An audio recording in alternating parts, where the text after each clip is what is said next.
Halo, perkenalkan saya Leona. Kita dari kelompok Ziki KM99. Kali ini kelompok Ziki akan membawakan materi tentang tokoh dan karakter dalam cerita. Tapi sebelum materi, kami akan memperkenalkan apa itu KMC. KMC merupakan singkatan dari Komunitas Mulai Cerdas yang didirikan tanggal 1 Juni 2018 oleh Siti Al-Muhajirin. Komunitas yang memiliki moto bergandeng tangan memajukan dunia literasi telah mewadahi banyak penulis-penulis pemula, juga membentuk penerbitan dengan nama KMC Publisher. Sebagai penulis atau pengarang, kita harus menciptakan tokoh yang mampu menggerakkan cerita. Nah, pertanyaannya, bagaimana cara membuat tokoh yang mampu menggerakkan cerita? Materi ini akan disampaikan secara bergantian oleh kelompok Ziki yang beranggotakan Kak Vena, Kak Sonam, Kak Budiman, Kak Wede, Kak Sita, Kak Kumala, Kak Rika, dan Kak Bella. Menurut KBBI, karakter adalah sifat-sifat kejiwaan, akhlak, atau budi pekerti yang membedakan seseorang dari yang lain, tabiat, watak. Dalam buku How to Write a Damn Good Novel karangan James N. Fry, ada dua jenis karakter dalam novel, yaitu karakter bulat dan karakter datar. Bedanya apa sih? Karakter datar biasanya digunakan untuk memunculkan tokoh-tokoh yang mengatakan satu atau dua kalimat saja. Misal, pelayan, bartender, supir, dan lain-lain. Sehingga pembaca tidak sepenuhnya tertarik pada mereka. Karakter bulat atau karakter yang memiliki 3 dimensi.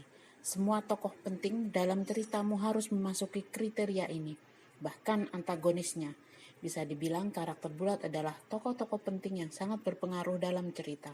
Pembaca akan mengetahui sifat-sifat mereka setelah muncul dalam ceritamu, berinteraksi satu sama lain, dan mengalami kehidupan yang utuh.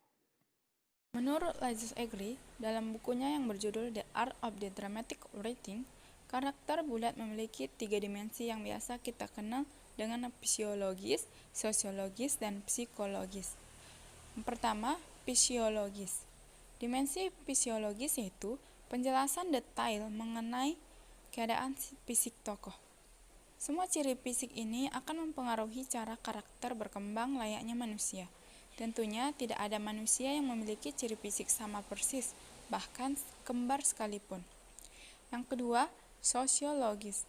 Dimensi sosiologis yaitu setelah menciptakan bentuk fisik tokoh, maka ciptakan dunia sosialnya. Seperti apa tokoh mau hidup, sekolah macam apa yang dia masuki, pekerjaannya apa, berasal dari keluarga mana, tempat tinggalnya bagaimana, apa saja hobinya, apa kesukaannya, bagaimana dia berinteraksi dengan tokoh lain, bagaimana hubungannya dengan orang lain, apakah dia tipe yang ceria atau antisosial, bagaimana sikap orang tuanya soal uang, seks, dan lain-lain, apakah tokoh ini diberikan kebebasan atau tidak sama sekali. Untuk benar-benar memahami karakter, kita harus mampu mengusut sampai ke akarnya. Karakter manusia ditempa dalam iklim sosiologis, entah itu manusia sungguhan ataupun karakter fiksi. 3. Dimensi psikologis. Dalam dimensi psikologis, kita harus menentukan apakah tokoh itu memiliki fobia atau ketakutan tertentu. Tentunya, kita tidak harus menjadi seorang psikolog untuk menulis novel. Namun, kita bisa memanfaatkan beberapa pengetahuan psikologi untuk menciptakan tokoh. Misal, kita bisa menggunakan karakter dari golongan darah A, B, O, atau AB, atau bisa juga menggunakan teori 16 jenis kepribadian untuk menentukan bagaimana keadaan psikologis tokoh dan bagaimana dia merespon terhadap suatu hal. Nah, sayangnya banyak sekali penulis atau pengarang yang terpaku pada sosok tokoh yang sempurna. Logikanya seperti ini. Jika dalam sebuah cerita, tokoh itu sudah sempurna, lantas untuk apa kisah itu dibuat? Apakah konfliknya sementara si tokoh tidak memiliki masalah apapun?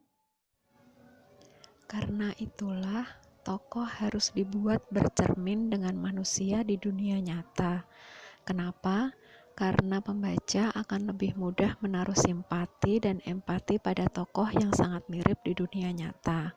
Berikan tokohmu ketakutan, motivasi yang kuat, masa-masa jatuh, cara dia bangkit. Lalu yang paling penting, jangan pernah mengasihani tokoh jika kamu ingin pembaca berempati. Tapi jangan masukkan detail tokoh yang berlebihan dalam sebuah bagian. Kenapa?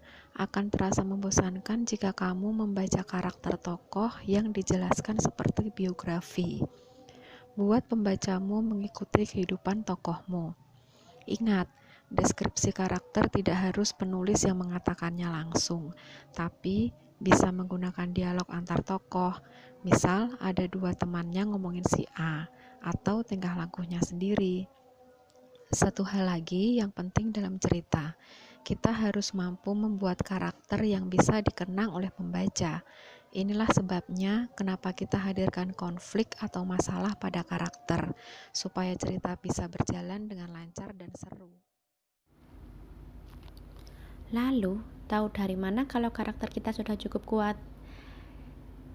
Kita akan tahu saat pembaca mengira kalau karakter kita itu benar-benar nyata.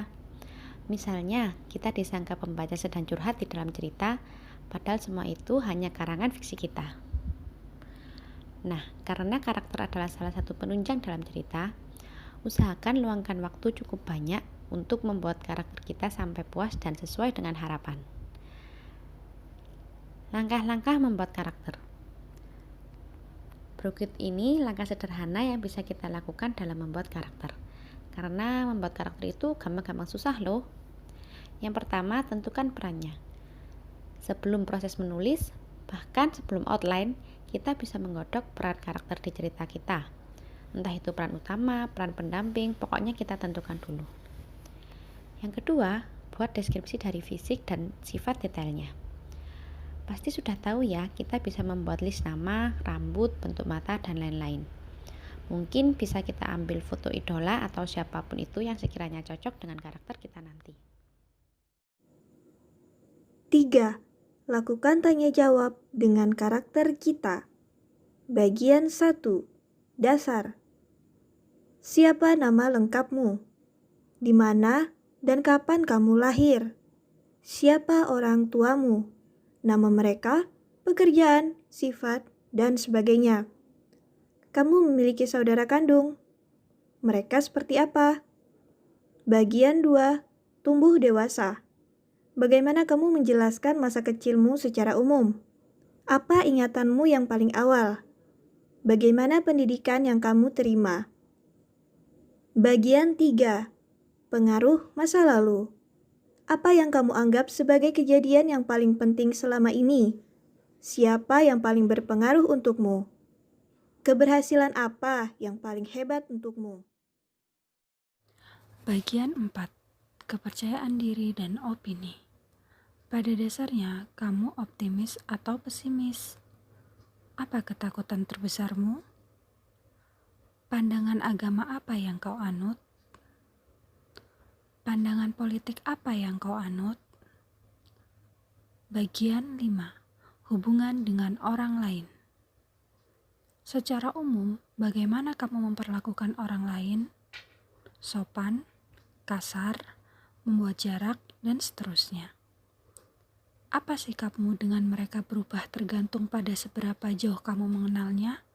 Bila iya, bagaimana? Siapa orang yang paling penting dalam hidupmu? Kenapa? Siapa orang yang paling kamu hormati? Kenapa? Bagian 6. Disukai dan tidak disukai. Apa hobimu? Apa harta yang paling berharga yang kamu miliki? Apa warna kesukaanmu? Apapun itu, kamu suka membaca. Yang ketujuh, mendeskripsikan gambaran diri dan sebagainya. Contohnya, yang pertama, mendeskripsikan rutinitasmu di hari biasa, seperti apa perasaanmu bila rutinitasmu terganggu. Yang kedua, apa kekuatan terbesarmu sebagai seseorang. Yang ketiga, contohnya apa kelemahan terbesarmu. 4. Buat desain hubungan antar karakter. Dengan membuat desain ini akan terlihat mana karakter yang hanya bengong jadi pajangan, kita bisa singkirkan saja karakter seperti itu. 5. Pengecekan terakhir atau evaluasi. Kita bisa memastikan lagi karakter kita sudah kuat dan hidup dalam cerita atau belum. Karena selain sifat dan fisik yang konsisten, yang membuat karakter hidup adalah saat pembaca ikut merasakan perjuangan dan penderitaan dari tokoh tersebut.